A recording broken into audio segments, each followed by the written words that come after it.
नमस्ते, प्रणाम। मैं मीनाक्षी जैन स्वागत करती हूँ आपका educational YouTube channel Meenakshi Jain पर। इस वीडियो का टॉपिक है state formation in India, Bharat में राज्यों का गठन, जिसका ये पार्ट 1 है। भारत के इतिहास में भारतीय उपमहाद्वीप पर विभिन्न जातीय समूहों ने शासन किया और अलग अलग समय में अलग अलग प्रशासन संबंधी भागों में विभाजित किया। वर्तमान में जब मैं ये वीडियो बना रही हूँ तब भारत में 28 राज्य और 8 केंद्र शासित प्रदेश हैं। पर इस वीडियो सीरीज में हम भारत की स्वतंत्रता के बाद बने इन सभी राज्यों के गठन की जानकारी देखेंगे कि भारत की स्वतंत्रता के बाद किस किस वर्ष कौन कौन से राज्य का गठन हुआ और गठन के समय राज्य की राजधानी क्या थी और कौन उसके पहले मुख्यमंत्री बने। और इस पार्ट 1 में हम भारत के एकीकरण पर कुछ एक इन्फॉर्मेशन, फिर आज़ादी के बाद की राज्य व्यवस्था, पहले भाषाई राज्य का गठन, फ्रेंच कॉलोनीज का भारत में विलय और फिर राज्य पुनर्गठन अधिनियम 1956, स्टेट रीऑर्गेनाइजेशन एक्ट 1956 के तहत बने सभी राज्य और केंद्र शासित प्रदेश और उन सभी राज्य और केंद्र शासित प्रदेशों की राजधानी सभी मैप की सहायता से पढ़ते चलेंगे। 15 अगस्त 1947 को भारत स्वतंत्र हुआ और उससे पहले 20 फरवरी 1947 को तब के यूके के प्रधानमंत्री क्लीमेंट एटली ने घोषणा की कि ब्रिटिश सरकार 30 जून 1948, जी हाँ 30 जून 1948 तक भारत को पूर्ण स्वशासन प्रदान करेगी। ब्रिटिश सरकार ने पहले भारत को 1948 तक स्वतंत्र करने की घोषणा की थी और उसके लिए फरवरी 1947 में लॉर्ड माउंटबेटन, जो ब्रिटिश भारत के अंतिम वायसराय और गवर्नर जनरल थे, को भारत के विभाजन यानी पार्टीशन और सत्ता हस्तांतरण ट्रांसफर ऑफ पावर के लिए भारत भेजा गया। ब्रिटिश भारत के अंतिम वायसराय और गवर्नर जनरल कौन थे, ये एक डायरेक्ट जीके क्विज बनता है। वैसे लॉर्ड माउंटबेटन से कई जीके क्विज बन सकते हैं, जैसे ब्रिटिश भारत के अंतिम वायसराय और गवर्नर जनरल कौन थे, फिर स्वतंत्र भारत के पहले गवर्नर जनरल कौन बने, और फिर स्वतंत्र भारत के पहले प्रधानमंत्री के रूप में पंडित जवाहरलाल नेहरू को किसने पद की शपथ दिलाई, और फिर भारत के कौन से वायसराय ब्रिटेन की महारानी विक्टोरिया के प्रपौत्र यानी पड़पोती के बेटे थे, great grandson of Britain's queen Victoria. तो lord Louis Mountbatten, lord Mountbatten महारानी विक्टोरिया की पड़पोती के बेटे थे और इस नाते महारानी एलिजाबेथ II के कजिन भी थे और ब्रिटेन के राजा फिलिप के मामा थे, यानी ब्रिटेन की रॉयल फैमिली से करीबी रिश्ता था। 1947 में जब भारत के विभाजन और सत्ता हस्तांतरण के लिए लॉर्ड माउंटबेटन को भारत भेजा तो लॉर्ड माउंटबेटन ने 3 जून 1947 को योजना प्रस्तुत की, जिसे माउंटबेटन योजना, माउंटबेटन प्लान या 3 जून प्लान भी जाना जाता है। इस प्लान के तहत भारत को भारत और पाकिस्तान में विभाजित किया जाएगा और प्रिंसली स्टेट्स के साथ ब्रिटिश पैरामाउंसी को हटाया जाएगा। लैप्स ऑफ पैरामाउंसी यानी देसी रजवाड़े चाहें तो पाकिस्तान में या भारत में सम्मिलित हो जाए या फिर खुद को स्वतंत्र देश भी घोषित कर सकते हैं।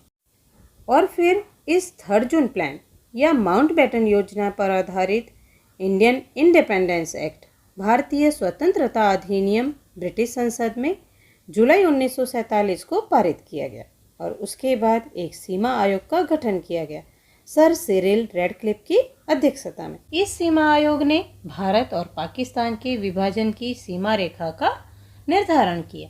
इसीलिए भारत पाकिस्तान की इस सीमा रेखा को रेडक्लिफ लाइन या रेडक्लिफ रेखा कहा गया।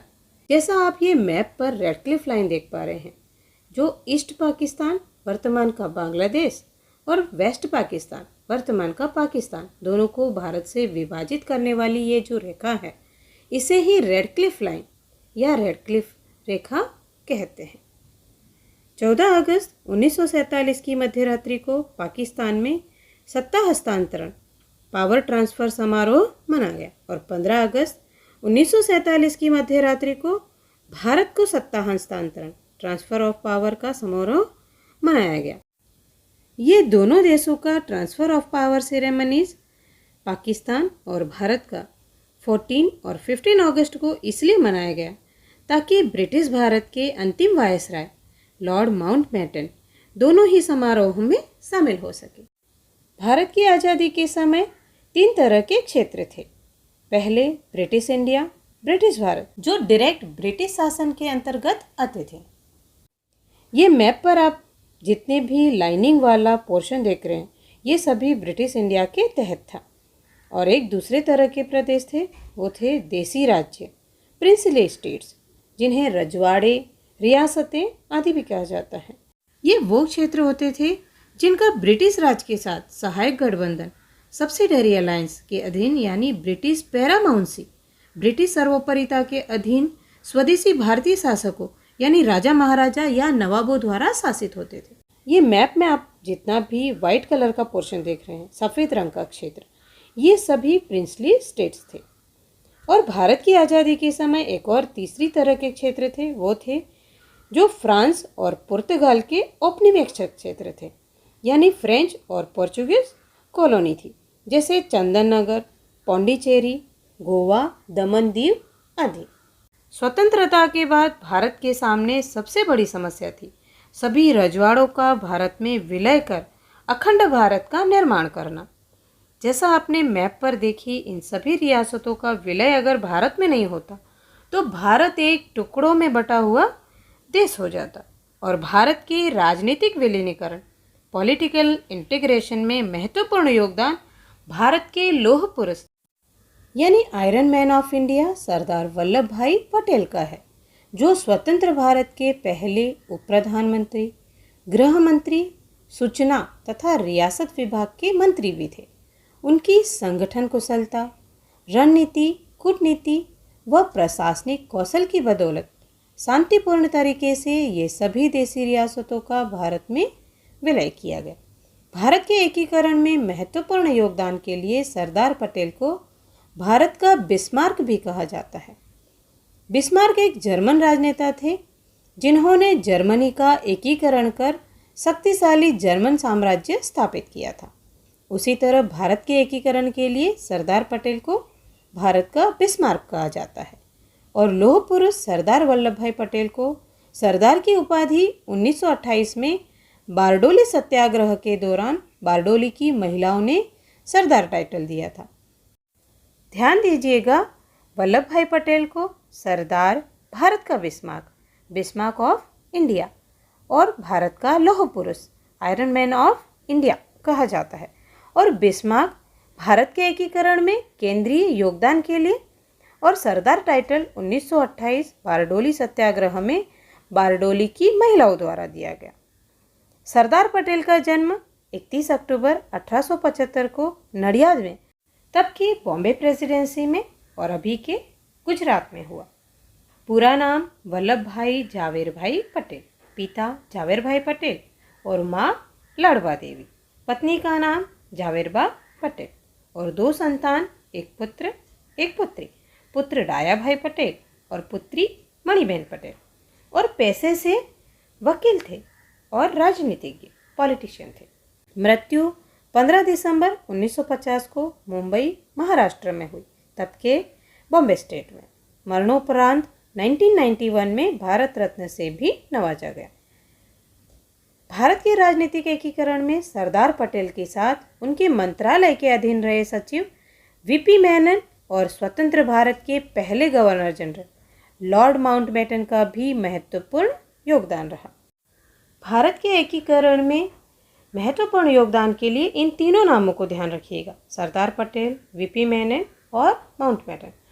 अगर कभी इस तरह का क्वेश्चन पूछ लिया जाए कि इनमें से किसका भारत के राजनीतिक एकीकरण में महत्वपूर्ण योगदान है और सरदार पटेल और वीपी मेनन का नाम अगर ऑप्शन में हो ही नहीं और इनमें से सिर्फ माउंटबेटन का नाम ऑप्शन में हो, तो ऐसी स्थिति में उत्तर माउंटबेटन आएगा। इस तरह इसीलिए भारत के राजनीतिक एकीकरण में महत्वपूर्ण योगदान के लिए इन तीनों ही नाम को ध्यान में रख लीजिए, सरदार पटेल, वीपी मेनन और माउंटबेटन। वीपी मेनन का पूरा नाम राय बहादुर वापल्ला पंगुन्नी मेनन। उनकी किताब the story of integration of the Indian states में उन्होंने भारत के एकीकरण के बारे में विस्तार से लिखा है। और उन्होंने एक और किताब भी लिखी है, the transfer of power in India. Menon British Bharat के अंतिम 3 वायसरॉय लिनलिथगो, वेवेल और माउंटबेटन, इन तीनों के संवैधानिक सलाहकार, कॉन्स्टिट्यूशनल एडवाइज़र और राजनीतिक सुधार आयुक्त यानी पॉलिटिकल रिफॉर्म कमिश्नर भी रहे हैं।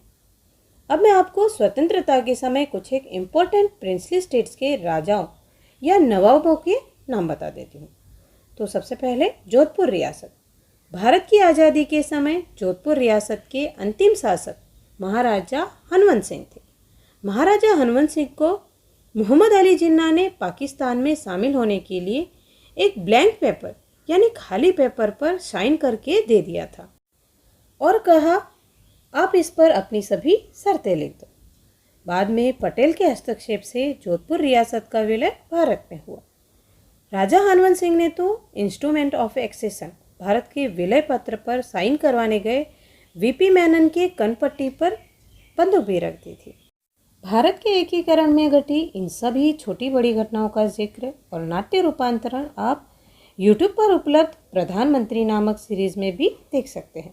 तो जोधपुर के अंतिम शासक थे महाराजा हनवंत सिंह और 1947 भारत की स्वतंत्रता के समय जूनागढ़ के अंतिम नवाब थे मोहम्मद महाबत खान थर्ड, नवाब मोहम्मद महाबत खान थर्ड। और जूनागढ़ भारत की स्वतंत्रता 15 अगस्त 1947 के समय उन 3 बड़ी रियासतों में से एक थी जो भारत में सम्मिलित नहीं हुई थी, जूनागढ़, जम्मू कश्मीर और हैदराबाद। नवाब महाबत खान अपने 2 शौक के लिए प्रसिद्ध थे, एक जानवरों को पालना और दूसरा नाच गान। कुत्ते पालने के शौकीन नवाब मोहम्मद महाबत खान ने एक बार अपने 2 शाही कुत्तों की शादी धूमधाम से भी करवाई थी और महाबत खान जी जूनागढ़ को पाकिस्तान में मिलाना चाहते थे, पर उनकी 2 छोटी जागीर बाबरियावाड़ और मंगरोल के भारत में विलय करने पर उन्होंने दोनों जागीर बाबरियावाड़ और मंगरोल पर सैन्य कार्रवाई कर दी और जूनागढ़ की जनता के भारी विरोध और भारत सरकार की जवाबी कार्रवाई की आशंका के चलते नवाब ने पाकिस्तान जाने का मन बना लिया। और जब वो पाकिस्तान के लिए रवाना हुए तो उनकी एक बेगम बच्चे लेने महल में रह गई और वो अपने कुत्तों को साथ लेकर पाकिस्तान के लिए रवाना हो गए।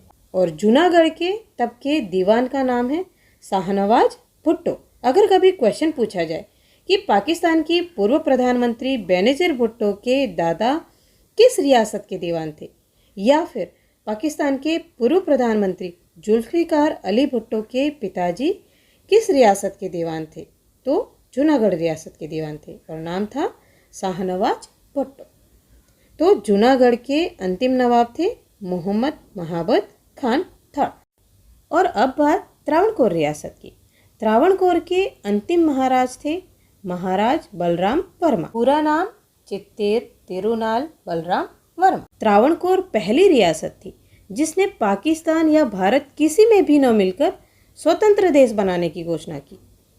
3 जून को माउंटबेटन प्लान आया और 11 जून को त्रावणकोर ने घोषणा कर दी कि त्रावणकोर स्वतंत्र रहेगा।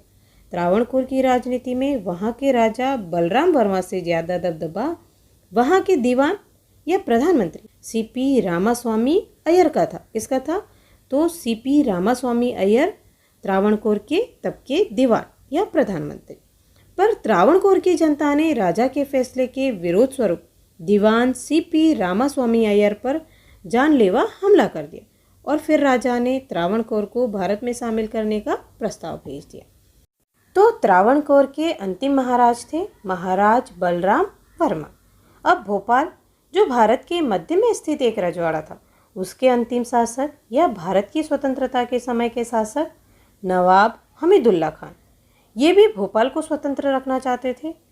और भारत की आज़ादी 15 अगस्त 1947 तक ये रियासत भी भारत में शामिल नहीं हुई थी।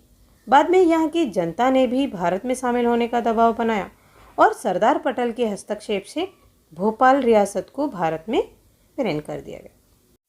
तो भोपाल के अंतिम शासक नवाब हमीदुल्ला खान।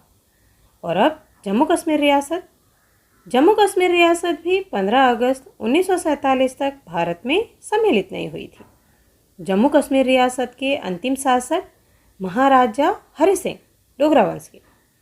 आज़ादी के बाद जम्मू कश्मीर के महाराजा हरि सिंह भी न भारत और न पाकिस्तान में शामिल होकर स्वतंत्र रहना चाहते थे, पर 24 अक्टूबर 1947 को पाकिस्तान से आने वाले हजारों कबायली पठानों के आक्रमण करने पर महाराजा ने भारत से मदद मांगी और 26 अक्टूबर 1947 को इंस्ट्रूमेंट ऑफ एक्सेशन भारत के विलय पत्र पर साइन किए और बाद में भारतीय सेना द्वारा जवाबी कार्रवाई में कश्मीर से पाकिस्तानी सेना को पूरी तरह खदेड़ने से पहले ही युद्ध विराम की घोषणा हो गई। इसीलिए जहां तक भारतीय सेना ने पाकिस्तानी कबायलियों को खदेड़ा वहां तक कश्मीर भारत के अधीन है और बाकी का कश्मीर पाकिस्तान के अधीन रह गया, जिसे पीओके पाकिस्तान ऑक्यूपाइड कश्मीर नाम से जाना जाता है।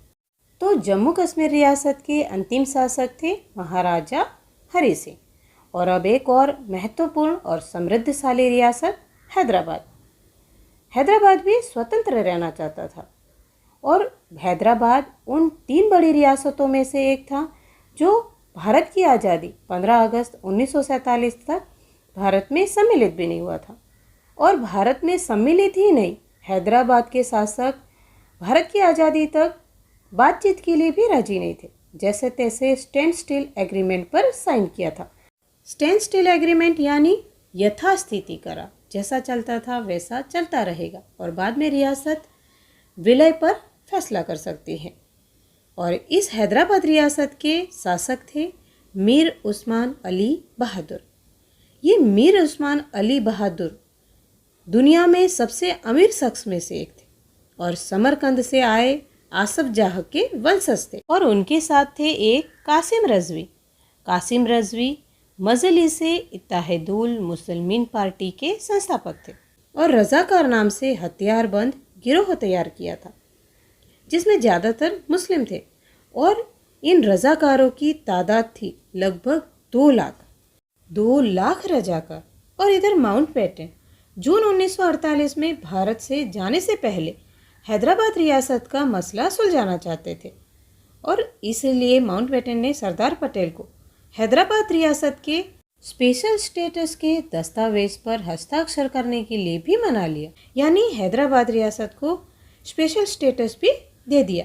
निज़ाम ने उस पर भी हस्ताक्षर नहीं किए और कासिम रजवी के इन रजाकारों ने रियासत में आतंक और लूटपाट मचा रखी थी।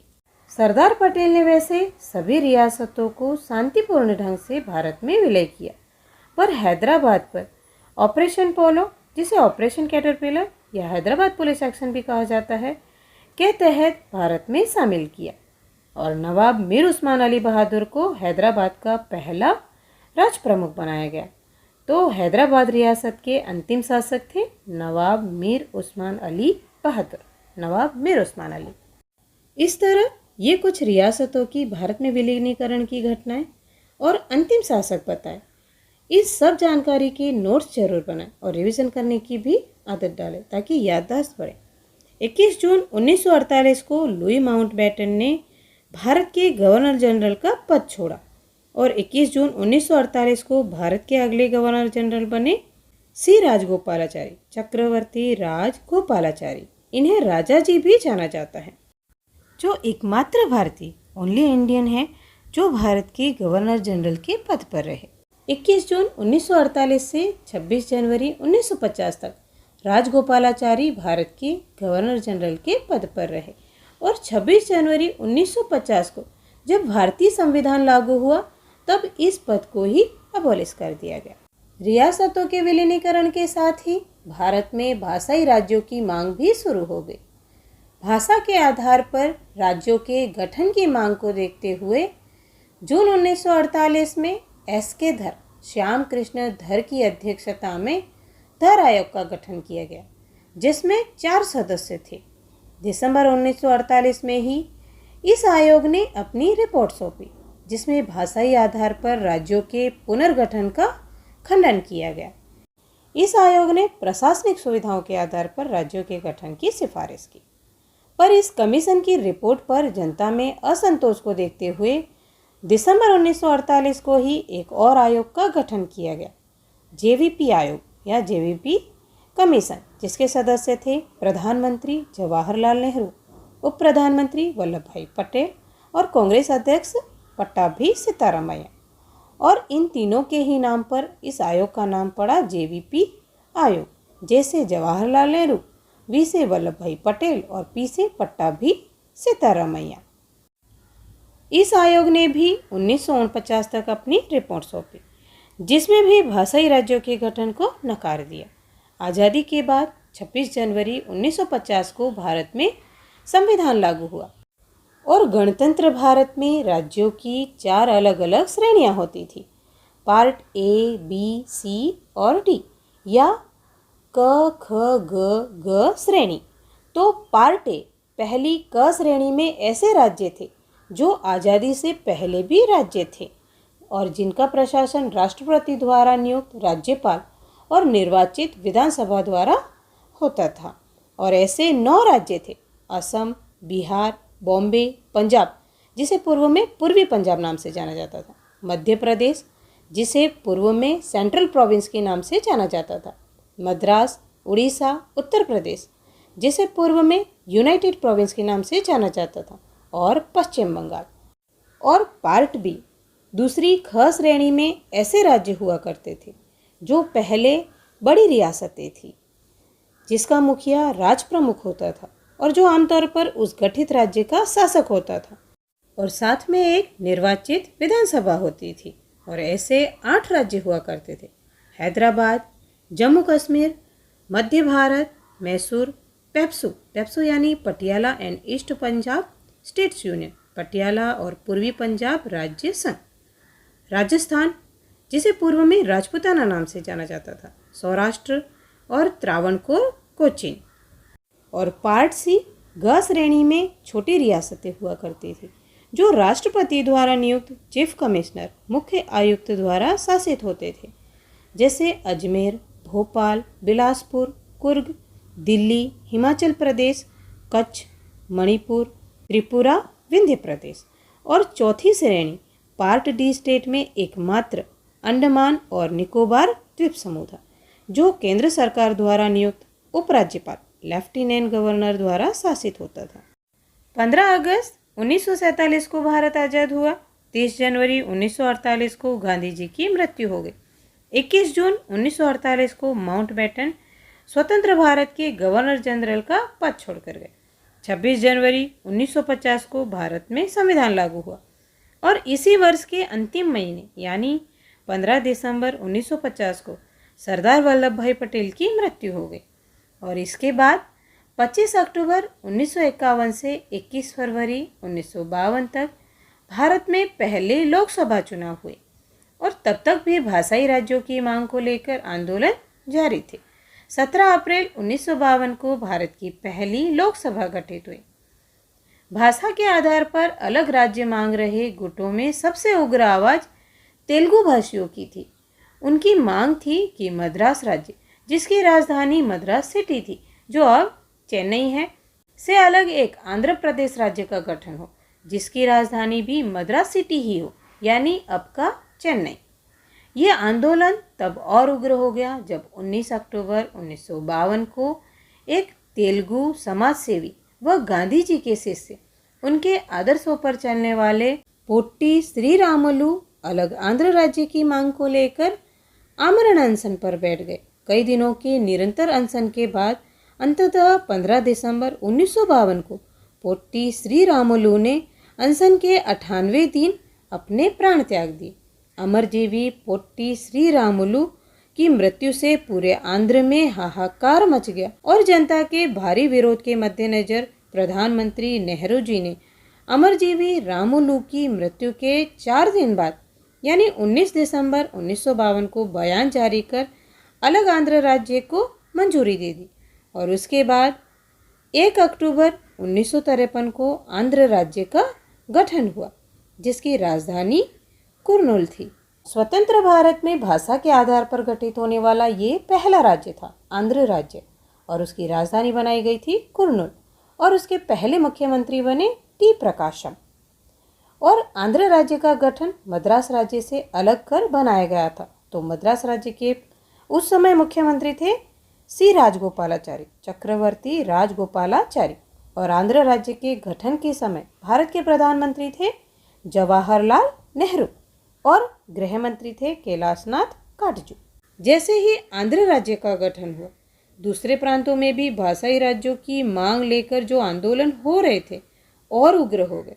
तब 22 दिसंबर 1953 को एक और राज्य पुनर्गठन आयोग का गठन किया गया, स्टेट रीऑर्गेनाइजेशन कमीशन, जिसे एसआरसी भी कहते हैं। SRC state reorganisation commission. इसकी अध्यक्षता फजल अली, सुप्रीम कोर्ट के एक रिटायर्ड जज ने की। इसीलिए इस आयोग को फजल अली आयोग या फजल अली कमीशन भी कहते हैं, जिसमें 3 सदस्य थे। पहले तो फजल अली, के.एम. पणिकर, कावालम माधव पणिकर और एच.एन. कुंजरू, हृदयनाथ कुंजरू। इस आयोग को 2 वर्ष का समय दिया गया। इस आयोग के तीनों ही सदस्यों को ध्यान से याद रखिएगा, क्योंकि अगर पूछा जाए कि इनमें से कौन 1953 में गठित राज्य पुनर्गठन आयोग के सदस्य नहीं थे, तो इन तीनों ही नामों के अलावा जो भी ऑप्शन में होगा वो राइट आंसर होगा।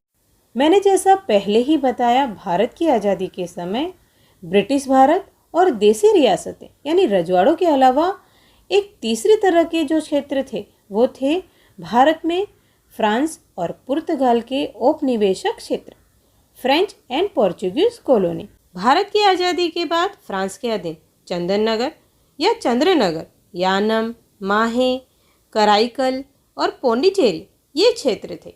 सबसे पहले फ्रेंच कॉलोनी चंदन नगर, जो अब पश्चिम बंगाल का हिस्सा है, वहाँ जनमत संग्रह करवाया, जो 97% भारत के पक्ष में आया। और 1951 में फ्रांस ने इसे स्वतंत्र शहर घोषित कर दिया। पर बाकी के 4 क्षेत्र यनम, माहे, कराईकल और पौंडीचेरी, जो अब केंद्र शासित प्रदेश पुदुचेरी के चारों जिले हैं, भारत सरकार के दबाव और जनता द्वारा चलाए गए स्वतंत्रता आंदोलन के बाद 1954 में इन चारों क्षेत्रों के पार्षदों का जनमत संग्रह हुआ, जो भारत के पक्ष में आया। और 1 नवंबर 1954 को यनम, माहे, कराईकल और पौंडीचेरी यानी पौंडीचेरी का भारत में विलय हो गया। कब विलय हुआ पौंडीचेरी का भारत में? तो 1 नवंबर 1954 को। और बाद में 16 अगस्त 1662 को फ्रांस ने आधिकारिक तौर पर अपने अधीन भारतीय क्षेत्रों को पूर्ण संप्रभुता सौंप दी। और 2006 में इस पौंडीचेरी का ऑफिशियल नाम पुदुचेरी कर दिया गया। 1953 में जो राज्य पुनर्गठन आयोग गठित हुआ था, जस्टिस फजल अली की अध्यक्षता में, 30 सितंबर 1955 को इस आयोग ने अपनी रिपोर्ट सौंपी। इस आयोग ने पहले 2 आयोगों से अलग अपनी रिपोर्ट में राज्यों के पुनर्गठन में भाषा के आधार की भी सिफारिश की। इस आयोग की रिपोर्ट के आधार पर संसद में राज्य पुनर्गठन अधिनियम 1956, स्टेट रीऑर्गेनाइजेशन एक्ट 1956 पारित किया गया। संविधान के 7वें संशोधन के तहत भारत में राज्यों की 4 श्रेणियां part A, B, C and D, क, ख, ग, घ श्रेणियों को समाप्त कर भारतीय गणराज्य की सिर्फ 2 इकाइयां रखी गई, राज्य तथा केंद्र शासित प्रदेश। 14 राज्य और 6 केंद्र शासित प्रदेश बनाए गए। स्टेट रीऑर्गेनाइजेशन एक्ट 1956 पास करने के समय भारत के प्रधानमंत्री थे पंडित जवाहरलाल नेहरू और गृह मंत्री गोविंद वल्लभ पंत। गोविंद वल्लभ पंत जी उत्तर प्रदेश राज्य के पहले मुख्यमंत्री भी रहे हैं 1946 से 1950 तक। 1 नवंबर 1956 से भारत में 14 राज्य और 6 केंद्र शासित प्रदेश बनाए गए। राज्य पुनर्गठन अधिनियम 1956 संविधान के 7वें संशोधन 7th amendment in Indian constitution के तहत बने 14 राज्य और 6 केंद्र शासित प्रदेश। ये हैं मैप पर। ये दोनों मैप स्टेट रीऑर्गेनाइजेशन 1956 से पहले और बाद के देखकर आप समझ ही गए होंगे कि देश की ज्योग्राफी में कितना बड़ा बदलाव हो गया। और जो 14 स्टेट्स थे वो ये हैं: जम्मू कश्मीर, पंजाब, राजस्थान, उत्तर प्रदेश, बिहार, पश्चिम बंगाल, असम, उड़ीसा, मध्य प्रदेश, बॉम्बे स्टेट, मैसूर स्टेट, केरल, आंध्र प्रदेश और मद्रास। और 6 केंद्र शासित प्रदेश जो बनाए गए उस समय वो ये Andaman and Nicobar island, Delhi, Manipur, Tripura, Himachal Pradesh, Laccadive, Minicoy, Amindivi islands. अब इन सब की राजधानी देख लेते हैं। सबसे उत्तर में जम्मू कश्मीर राज्य, जिसकी राजधानी श्रीनगर और जम्मू, समर कैपिटल श्रीनगर और विंटर कैपिटल जम्मू, जो अब भी केंद्र शासित प्रदेश जम्मू कश्मीर की राजधानी है। 1956 के इस स्टेट रीऑर्गेनाइजेशन में जम्मू कश्मीर की बाउंड्री में कोई बदलाव नहीं किया गया था। जम्मू कश्मीर के अलावा भी कुछ एक राज्य थे जिनकी सीमा में कोई बदलाव नहीं किया गया था, और वो थे उत्तर प्रदेश, उड़ीसा और असम।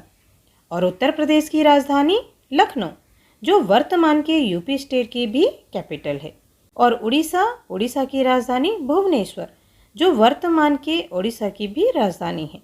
उड़ीसा का ऑफिशियल नाम 2011 में ओडिशा कर दिया गया, और ब्रिटिश भारत के उड़ीसा राज्य की राजधानी कटक थी, यानी भुवनेश्वर से पहले उड़ीसा राज्य की राजधानी कटक थी, और ये असम और इसकी राजधानी तब शिलोंग थी, जो 1972 तक असम की राजधानी रहेगी।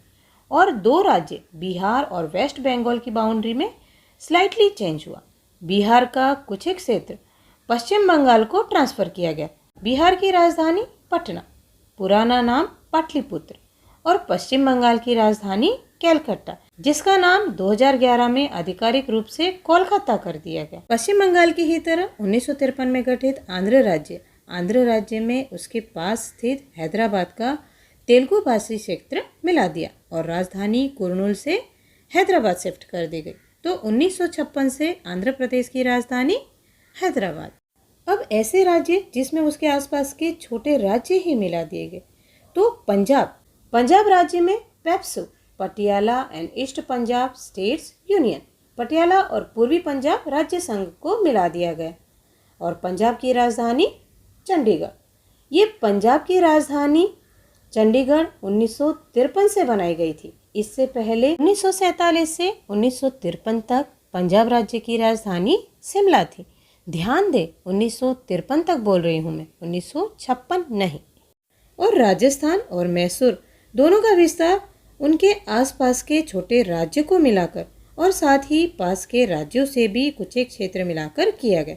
तो राजस्थान के बीच में स्थित अजमेर राज्य को भी राजस्थान में मिलाया गया, और उसकी बाउंड्री से लगे बॉम्बे स्टेट और मध्य भारत के कुछ एक हिस्से को भी मिला दिया गया। और राजस्थान की राजधानी तब और अब भी जयपुर। और मैसूर राज्य में कुर्ग स्टेट को मिला दिया गया, और हैदराबाद, बॉम्बे और मद्रास तीनों स्टेट से कुछ कन्नड़ भाषी क्षेत्र मिलाकर मैसूर स्टेट बना, जिसका नाम 1973 में कर्नाटक कर दिया गया। और मैसूर राज्य की राजधानी बेंगलोर, जिसे अब ऑफिशियली बेंगलुरु नाम से जाना जाता है। और अब बचे केरल, मध्य प्रदेश, मद्रास और बॉम्बे स्टेट। तो केरल राज्य त्रावणकोर, कोच्चि या तिरुकोच्चि राज्य में मद्रास राज्य के कुछ जिले मिला दिए गए। वहीं त्रावणकोर के दक्षिणी जिले कन्याकुमारी को मद्रास राज्य में ट्रांसफर कर 1956 का केरल राज्य बना, जिसकी राजधानी त्रिवेंद्रम, जो अब भी केरल राज्य की राजधानी है। 1991 में त्रिवेंद्रम का आधिकारिक नाम तिरुवनंतपुरम कर दिया गया, तिरुवनंतपुरम। और अब हम मद्रास राज्य देख लेते हैं। जैसा हमने केरल के गठन में पहले ही देखा, मद्रास राज्य का मलाबार जिला केरल में ट्रांसफ़र किया गया, और त्रावणकोर कोच्चि का दक्षिणी जिला कन्याकुमारी मद्रास में ट्रांसफ़र किया गया था। और इसके अलावा लक्काद्वीप, मिनिकॉय और अमीनी द्वीप को मद्रास राज्य से अलग कर एक अलग केंद्र शासित प्रदेश बना दिया गया। ध्यान दे, ये काफ़ी इम्पोर्टेंट इन्फॉर्मेशन है। लक्षद्वीप से पूर्व में लक्काद्वीप, मिनिकॉय और अमीनी द्वीप नाम से जाना जाता था। 1956 में किस राज्य से अलग कर केंद्र शासित प्रदेश बनाया गया, या 1956 से पहले तक किस राज्य का हिस्सा था? तो मद्रास राज्य का, जिसका वर्तमान नाम तमिलनाडु है। 1969 में मद्रास राज्य का नाम तमिलनाडु कर दिया गया, और मद्रास राज्य की कैपिटल मद्रास सिटी, जिसका अब नाम चेन्नई है।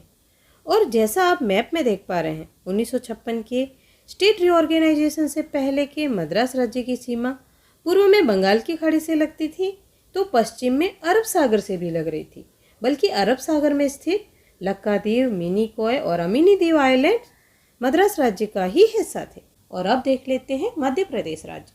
मध्य प्रदेश में मध्य भारत, विंध्य प्रदेश और भोपाल स्टेट को मर्ज किया गया और वहीं मराठी भाषी नागपुर डिवीज़न के जिले बॉम्बे स्टेट में ट्रांसफ़र कर दिए गए और मध्य प्रदेश की राजधानी नागपुर से भोपाल शिफ्ट की गई। मध्य प्रदेश की राजधानी 1956 से पहले तो नागपुर और 1956 के बाद भोपाल, जो अब भी वर्तमान में मध्य प्रदेश राज्य की राजधानी है। क्योंकि 1956 के स्टेट रीऑर्गेनाइजेशन के बाद मराठी भाषी नागपुर डिवीज़न के जिले तो मध्य प्रदेश से बॉम्बे स्टेट में ट्रांसफ़र कर दिए गए थे। और अब देख लेते हैं बॉम्बे स्टेट। तो बॉम्बे स्टेट में सौराष्ट्र और कच्छ राज्य को मिला दिया गया और मध्य प्रदेश का मराठी भाषी क्षेत्र नागपुर डिवीज़न वाला और हैदराबाद का मराठवाड़ा क्षेत्र भी बॉम्बे स्टेट में मिला दिया गया। वहीं दक्षिण का कुछ एक कन्नड़ भाषी क्षेत्र मैसूर में ट्रांसफ़र किया गया तो उत्तर में एक छोटा सा क्षेत्र राजस्थान में ट्रांसफ़र कर 1956 का बॉम्बे स्टेट बना, जिसकी राजधानी बॉम्बे जिसका ऑफिशियल नाम 1995 में मुंबई कर दिया गया। और अब हम जो 6 केंद्र शासित प्रदेश बने उनकी लोकेशन मैप पर देख लेते हैं और साथ साथ उनकी राजधानी पढ़ लेते हैं। तो सबसे उत्तर में ये हिमाचल प्रदेश और इसकी राजधानी शिमला, और ये दिल्ली, और ये मणिपुर इसकी राजधानी इम्फाल, और ये त्रिपुरा इसकी राजधानी अगरतला, और ये अरब सागर में लक्कादीव, मिनिकॉय और अमीनी दीव आइलैंड्स और इसकी राजधानी कवरत्ती, और इसका ऑफिशियल नाम 1973 में लक्षद्वीप कर दिया गया। और ये बंगाल की खाड़ी में अंडमान एंड निकोबार आइलैंड, इसकी राजधानी पोर्ट ब्लेयर। पार्ट 1 को यही विराम देते हैं। अगले पार्ट में इनमें से नए गठित राज्यों के पहले मुख्यमंत्री से शुरू कर आगे के राज्यों की गठन की जानकारी देखेंगे। अभी वीडियो में दी जानकारी पर पूछे गए इस प्रश्न का उत्तर कमेंट में दे दें। आपको वीडियो जरा भी पसंद आया हो तो एक लाइक देने के साथ अपने सोशल ग्रुप्स में शेयर अवश्य ही करें। कमेंट के माध्यम से वीडियो के बारे में अपने विचार मुझ तक पहुंचाएं। इसी तरह की एजुकेशनल वीडियोस और केबीसी की जानकारी के लिए चैनल सब्सक्राइब करें और साथ में जो बेल आइकन है उसे प्रेस कर ऑल नोटिफिकेशन भी ऑन कर दें। Thank you so much and take care.